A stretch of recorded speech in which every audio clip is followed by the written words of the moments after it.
కాబట్టి మన ఇల్లు మనము వర్ధిల్లాలంటే దేవుని ఎందుకల విశ్వాసము. తర్వాత మూడో వ్యక్తి చెప్పేసి నేను ముగిస్తాను. మూడో వ్యక్తి ఎవరని చెప్పాను? దావీదు. ఇందాక మనం చదువుకున్నామే రూతు గ్రంథంలో 4వ అధ్యాయం చివరి వచనంలో అక్కడ బోయాజు, ఎస్ఐ, తర్వాత ఒబేదు, తర్వాత ఎస్ఐ తర్వాత దావీదు కనపడతా ఉంటాడు. దావీదు అన్న మాటకు అర్థం ఏంటంటే దావీదు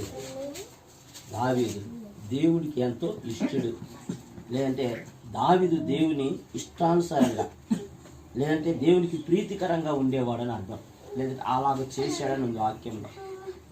అపోస్తుల కార్యం 13వ అధ్యాయంలో 22వ వచనంలో అతడు నా యొక్క ఇష్టానుసారుడు. కాబట్టి దేవుని యొక్క ఇష్టం, దేవుని యొక్క చిత్తం ఎక్కడైతే, ఏ ఇంట్లో అయితే, ఏ ప్రాంతంలో అయితే ఉంటుందో అక్కడ ఆ ప్రాంతం కావచ్చు, ఆ గృహం కావచ్చు, ఆ వ్యక్తులు కావచ్చు వర్ధిల్లుతూ ఉంటారు. దేవునికి స్తోత్రం, హల్లెలూయా. దేవుని చిత్తం. మరి ఏమన్నది? అయ్యా నా ఇష్టం కాదు, నీ చిత్తమే సిద్ధించును గాక అన్నది.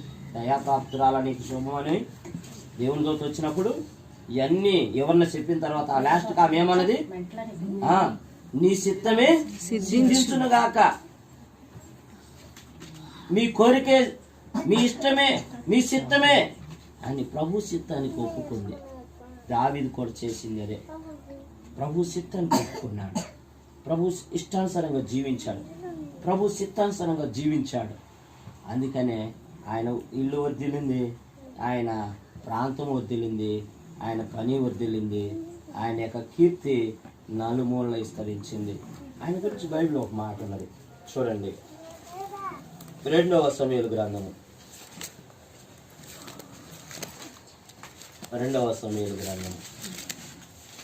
7వ అధ్యాయం 7వ అధ్యాయం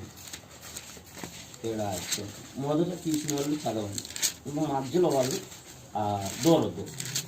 ఓకే, 16 వచ్చిన 7:16. 2వ సమూయేలు 7:16.